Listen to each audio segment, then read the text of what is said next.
नमस्कार, मैं आशुतोष और आप देख रहे हैं एक्सिस 24।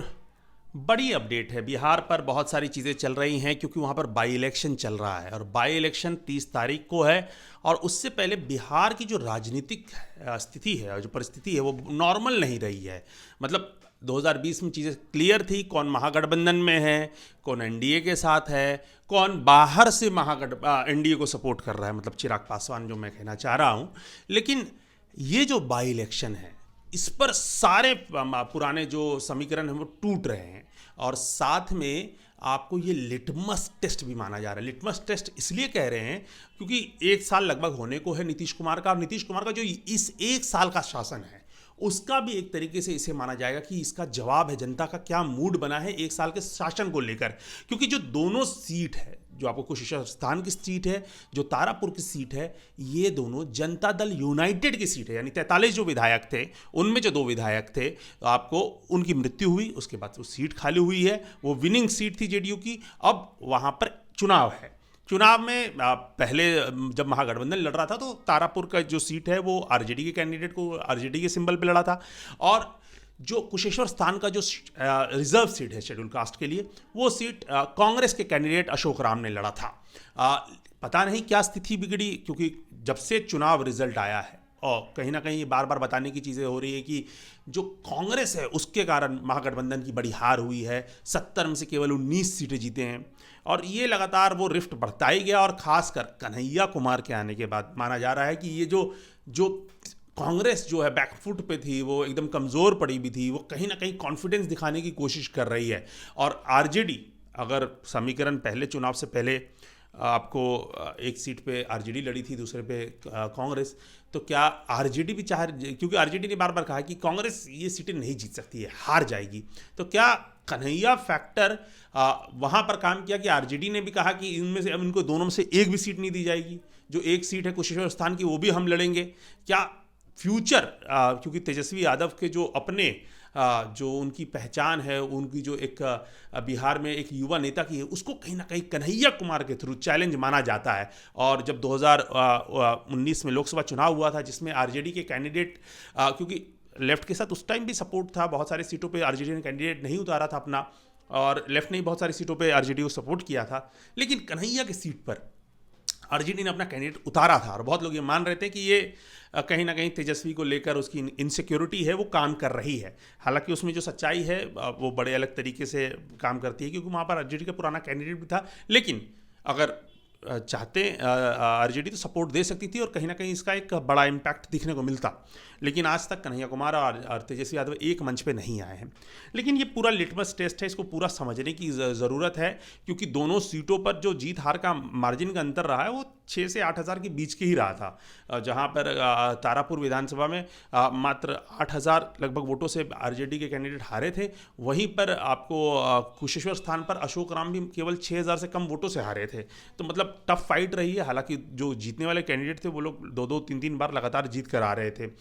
तारापुर में तो ऐसे भी नीतीश कुमार की भत पिटी थी, जो आपको विधायक जो जीत कर आए थे, आपको उनकी जो बाद में उन्हें एजुकेशन मिनिस्टर बनाया गया था, बाद में उनके बारे में बातें पता चली थी किस तरीके से वो जो घोटालों में लिप्त हैं, जेल जा चुके हैं। बाद में उन्हें शिक्षा मंत्री का पद छोड़ना पड़ा था, मतलब मेवालाल चौधरी जी का। और बाद में मेवालाल चौधरी जी की जिस प्रकार से मृत्यु हुई, पारस हॉस्पिटल में ठीक से इलाज नहीं मिला कोरोना कारण, कोरोना काल में, तो वो कहीं ना कहीं जेडीयू के लिए एकदम ऐसा चैप्टर है जिसे वो भूलना ही चाहेगी और जीत के साथ आना चाहेगी। आपको बता दें, इस सीट पर इस बार मैं इसलिए कह रहा हूँ लिटमस टेस्ट है। सबसे पहली बात, आरजेडी दोनों सीटों पर लड़ती है, जेडीयू दोनों सीटों पर लड़ रही है, कांग्रेस ने दोनों सीटों पर कैंडिडेट उतारे हैं। लोक जनशक्ति पार्टी चिराग पासवान पूरी यात्रा कर चुके हैं, 2-3 महीने की रोना धोना हो चुका है पिताजी की मृत्यु के बाद, अब वो भी दोनों सीटों पर कैंडिडेट उतार रहे हैं। पुष्पम प्रिया चौधरी, 1 साल पहले उनकी पार्टी लॉन्च हुई, बहुत धमाकेदार एंट्री थी, 0 रिजल्ट रहा, वो भी लड़ रही हैं चुनाव, तो वो भी, उनका भी 2-2 कैंडिडेट लड़ेगा। तो कहीं ना कहीं ये जो पूरा लिटमस टेस्ट है कि क्या होने वाला है, किसको प्रॉफिट हो जाएगा, किसको लॉस हो जाएगा। हालांकि बीजेपी और जेडीयू की चीज़ में क्लियर थी कि बीजेपी का कोई कैंडिडेट लड़ने वहाँ पर सिटिंग था नहीं, जेडीयू का कैंडिडेट है, तो वहाँ पर स्थिति क्लियर रही। लेकिन आरजेडी में तो थोड़ी स्थिति बिगड़ गई। कांग्रेस 2-2 कैंडिडेट दे रही है। उसके बाद तेज प्रताप यादव, अब जान रहे तेज प्रताप यादव का चैप्टर, किस तरीके से वो लगातार पार्टी को ऐसी सिचुएशन में ला देते हैं जिसके कारण असमंजस में रहती है। हालांकि पार्टी ने अब क्लियर कर दिया है, बड़े सारे फोरम पर बड़े सारे नेताओं ने ये सब भी कह दिया कि अब तेज प्रताप यादव हमारे पार्टी का हिस्सा नहीं है। वहाँ पर भी आप जिस तरीके से तारापुर में वो कैंडिडेट उतार गए थे, छात्र जनशक्ति परिषद जो उनका नया एक संगठन है जो उन्हें बाद में बनाना पड़ा और उनका अपना ही एक लोगो सिंबल है, लेकिन बाद में लेकिन वो कैंडिडेट आरजेडी ने तेजस्वी यादव ने रातों रात अपने दल में शामिल करा लिया। उसके बाद अब जो कुशेश्वर स्थान की जो सीट है वहाँ पर जो अतिरेक कुमार है, अशोक राम के पुत्र हैं, जो पूर्व जो कैंडिडेट थे, उसको तेज प्रताप यादव ने कहा कि हमारा उनको सपोर्ट रहेगा और तारापुर में हम आरजेडी को सपोर्ट देंगे। पता नहीं मतलब क्या सिचुएशन चल रही है उनके मन के भीतर, पार्टी के भीतर और परिवार के भीतर वो अलग स्थिति है। लेकिन देखने की चीज़ है जिस तरीके से सोशल मीडिया कैंपेन आपको तेजस्वी यादव का चल रहा है, इस बार खेतों में घुमा रहे हैं, जनता के साथ ले जा रहे हैं, बड़े सारे वीडियो रिलीज हो रहे हैं कि जनता का नेता है, एक ही है, एक्सेप्टेंस है, सब कुछ है। लालू प्रसाद यादव जेल से बाहर आ गए हैं, तो बड़ी सारी चीज़ें चल रही हैं। कहीं ना कहीं तेजस्वी को और मजबूती से आरजेडी एकदम पुख्ता करना चाहती है कि हमारा नेता यही है और बिहार में सिंगल हैंडेडली यूथ लीडर और फ्यूचर यही है। ये कहीं ना कहीं सिचुएशन बनाने की कोशिश है और आरजेडी के भीतर भी सारी कन्फ्यूजन जो क्लियर कर दी गई, मीसा भारती, तेज प्रताप यादव, ये सब क्लियर है और कहीं ना कहीं लालू प्रसाद यादव भी यही चाह रहे हैं। और जिस तरीके से उनको सिंबलाइज किया जा रहा है कि जिस तरीके से लालू प्रसाद यादव खेतों में गेहूं की बेलियां देखते थे, तेजस्वी यादव भी वही काम कर रहे हैं। कहीं ना कहीं वो रिप्रेजेंट करना चाहते हैं कि मैं ही लालू प्रसाद यादव का अगली पीढ़ी, हालांकि लोग मान भी चुके हैं और डिप्टी सीएम रहे हैं, नेता प्रतिपक्ष रहे हैं और हैं भी, तो लोग मान भी रहे हैं। मतलब एक तरीके से और पुख्ता करने की कोशिश है और उन्हें गांव-गांव तक ये संदेश और क्लैरिटी और मजबूती करने की कोशिश है। वहीं पर ये जो जेडीयू है वो जेडीयू उस तरीके से इसमें वोकल नहीं दिख रही है। कैंडिडेट्स उन्हें उतार दिए हैं क्योंकि जो कुशेश्वर स्थान है वहाँ पर उनके पुत्र को ही उन्होंने टिकट दिया है जो उनके पूर्व कैंडिडेट थे, और वही हालात उन्होंने तारापुर पर भी किया है, उनके ही पुत्र को दिया है। तो सिचुएशन वहाँ पर जेडीयू के अंदर कोई कन्फ्यूजन वैसा है नहीं। लेकिन सोचने की बात है लोजपा क्या कमाल करती है, किसके वोट काटेंगी। बहुत लोग पिछली बार मान रहे थे कि लोजपा सिर्फ पासवानों की पार्टी है, हालांकि बहुत सारे इंटरनल रिपोर्ट्स ऐसे हैं कि जो लोक जनशक्ति पार्टी को प्रमुख तौर पर इस बार अगड़ों ने वोट दिया, अगड़ी जातियों के वोटर्स ने भी उन्हें मजबूती से वोट दिया है।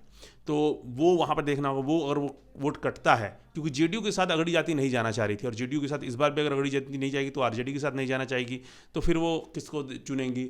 तो फिर उनके पास कांग्रेस एक ऑप्शन बच रहा है, फिर उनके बाद आपको दूसरा जो ऑप्शन है आपको लोजपा बच रही है।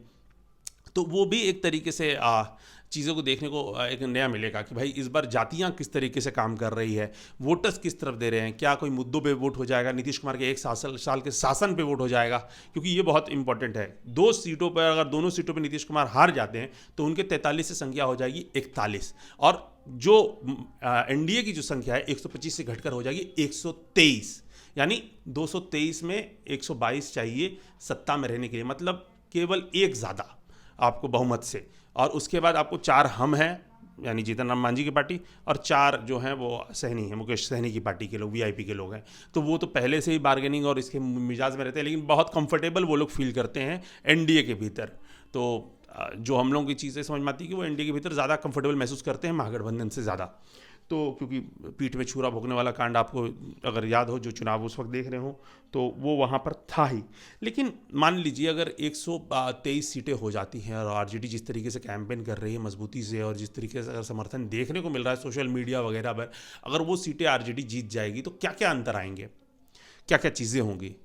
क्योंकि एक तो आरजेडी मजबूत होगी, इस मैसेज पहुंचाने की कोशिश होगी, क्योंकि बार बार आरजेडी कहती है चुनाव तो हम जीत गए थे, हमें हराया गया है जानबूझकर, ये एक थॉट और मजबूत करके पेश करेगी।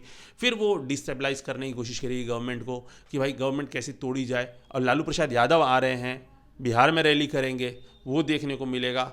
कांग्रेस इसमें अलग रोल प्ले करने वाली, जिग्नेश मेवानी और कन्हैया कुमार का नाम आ रहा है, वो भी कैंपेन करने जाएंगे। वो कैंपेन का क्या असर होगा, मुस्लिम वोटर्स कैसे देखेंगे, वो एक यूनिक चीज़ें होंगी। दलित, क्योंकि अभी उत्तर प्रदेश चुनाव में कांग्रेस दलित मुसलमानों को वापस ले जाने की कोशिश है, ब्राह्मणों को ले जाने की कोशिश है। कन्हैया कुमार की भी अब जाति पर खुलकर बात होती है कि भाई वो भूमियार के जाति से आते हैं, तो उन पर भी एक तरीके से सपोर्ट देने की कोशिश होती है। तो बड़ी सारी चीज़ें हैं जो इस चुनाव के बाद क्लियर होगी। चिराग पासवान की अपनी, क्योंकि हम दिल्ली में हैं और दिल्ली में अभी हाल फिलहाल उनके पिताजी की जो पहली बरसी एक तरीके से मनाई जा रही थी। तो बड़े बड़े नेता आए थे, आपको राजनाथ सिंह पहुंच गए, राहुल गांधी पहुंच गए, लालू प्रसाद यादव घंटे भर से ज़्यादा रहे। तो कहीं ना कहीं वो एक माहौल अलग तरीके का दिखा। लेकिन क्या ये वोट बैंक, 2 महीने का उनका यात्रा रहा है, लंबा यात्रा रहा है, अपने चाचा के साथ उनका अपना रिफ्ट रहा और एक तरीके से इमोशनल यात्रा रही। अपनी पहली माँ से भी उन्होंने मुलाकात की और बड़ी सारी चीज़ें हुई पूरी यात्रा के दौरान। एक तरीके से स्टैब्लिश करने की कोशिश हुई कि भाई रामविलास पासवान के बाद अब चिराग पासवान ही उनके नेता हैं। पशुपतिनाथ पारस वैसे भी उनका क्या है, अगले चुनाव में क्या हालात होगी वो पता चल जाएगा। अब वो जो चीज़ है बड़ी सारी, और ख़ासकर अब एक पुष्पम प्रिया चौधरी वो क्या करने जा रही हैं कि वो 1 साल तक फिर वो सोशल मीडिया एक्टिव रही, थोड़े थोड़े मुद्दे पर अलग तरीके से बोल रही हैं। लेट्स ओपन बिहार कैंपेन उनका चल ही रहा है और सीधे लालू और नीतीश दोनों को एक राग लपेटे में लेती हैं। तो कहीं ना कहीं उनको भी एक तरीके समझ में आएगा कि क्या फिर से जमानत जब्त होगी, क्या फिर वो पॉलिटिक्स बिहार की नहीं समझ पा रही हैं। सिर्फ सोशल मीडिया बाजी और बड़ी बड़ी बातें करने से नहीं होगा, ग्राउंड पर भी बहुत सारे समीकरण बांधने होंगे, बहुत सारी चीज़ें अंदर खाने तय करनी होगी। वो सब उस पॉलिटिक्स में उनको भी आना पड़ेगा। ये भी एक लिटमस टेस्ट है। तो फ्यूचर अभी बिहार का 1 साल एक तरीके से विधानसभा चुनाव का हुआ, 1 साल की सरकार है, 4 साल लंबी यात्रा और है। और जिस तरीके से भारतीय जनता पार्टी का उत्तर प्रदेश का चुनाव है आने सामने में, अगर वहाँ पर उनको एक मजबूत लड़ाई मिल गई विपक्ष से, तो फिर बिहार में इसका असर आपको देखने को मिलेगा। सीटें घटेंगी और यूपी चुनाव में कुछ अगर मामला गड़बड़ा गया तो उसका असर बिहार में होगा। और हम जीतन राम मांझी और मुकेश सहनी कितने क्रेडिबल पार्टनर्स हैं, इस पर बहुत बड़ा क्वेश्चन है, क्योंकि दोनों जगह रह चुके हैं और बहुत ही शिफ्ट करने में, खासकर जो जीतन राम मांझी है वो स्मार्ट हैं और वो सरकार के खिलाफ बोलना तो बोल देते हैं, कुछ भी उनको फ्री हैंड है, पूर्व मुख्यमंत्री रहे हैं। और मुकेश सहनी भी रह चुके हैं, लड़ चुके हैं चुनाव गठबंधन के साथ रहकर। तो सिचुएशन आने वाले टाइम में बिहार के लिए बड़ा ही पॉलिटिकली अनस्टेबल है और कुछ भी कैलकुलेशन इधर उधर हो सकता है। और खासकर उत्तर प्रदेश के चुनाव के बाद भी इसका बड़ा एक व्यापक असर देखने को मिलेगा। अगर वहाँ सरकार अच्छे बहुमत में आ गई तो उसका फ़ायदा यहाँ पर भी बीजेपी को मिलेगा, लेकिन वहाँ गड़बड़ाएगा तो यहाँ पर भी चीज़ें आपको स्टेबल नहीं रहेंगी। तो बड़ा मुद्दा है कुशेश्वर स्थान और तारापुर का जो बाई इलेक्शन है, सिर्फ उसे इस तरीके से नहीं देखना चाहिए कि सिर्फ वो एक बाई इलेक्शन है। वो कहीं ना कहीं नीतीश कुमार के 1 साल के शासन का जवाब भी होगा, वो कहीं ना कहीं तेजस्वी यादव की एक्सेसिबिलिटी का बात भी होगा, वो कहीं ना कहीं चिराग पासवान के अपनी यात्रा के रिजल्ट को भी देखा जाएगा, वो कहीं ना कहीं पुष्पम प्रिया चौधरी के भी अपने पॉलिटिकल अंडरस्टैंडिंग पर सवाल उठाएगा, वो कहीं ना कहीं जिग्नेश मेवानी कन्हैया कुमार की पार्टी में आने से फ़ायदे और नुकसान को भी बताएगा। तो बड़ा लिटमस टेस्ट है, ये देखने का इंतज़ार हम सबको होगा। 30 तारीख को तारापुर और कुशेश्वर स्थान की जनता क्या तय करेगी, वो कहीं ना कहीं बिहार की पॉलिटिक्स के लिए एक बहुत बड़ा आपको एक टेस्टिंग है। और उसका जो रिजल्ट है वो कहीं ना कहीं आगे की पॉलिटिक्स और आगे की बिहार की भविष्य आने वाले 4 सालों 5 सालों की राजनीति की वो तय करेंगी।